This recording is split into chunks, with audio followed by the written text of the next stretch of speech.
भोगी म्हटलं की आपल्याला सगळ्यात पहिल्यांदा आठवतं ते म्हणजे तीळ लावलेल्या बाजरीची भाकरी आणि मिक्स भाज्यांची एकत्र भाजी।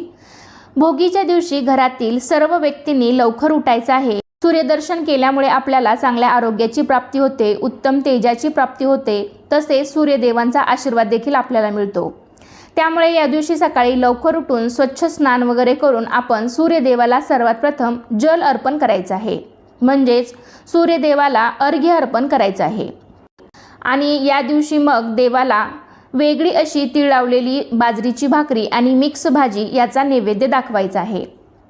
त्याचबरोबर आपण या दिवशी ही भाजी आणि तीळ लावलेली बाजरीची भाकरी ही खाल्लीच पाहिजे, कारण असं म्हणतात की खा भोगी आणि रहा निरोगी, किंवा न खाई भोगी तो सदा रोगी असं म्हटलं जातं। अशी म्हण आपल्याकडे प्रसिद्ध आहे। तर या सणाच्या दिवसांमध्ये थंडीचे दिवस असतात आणि थंडीच्या दिवसांमध्ये बरीच पिके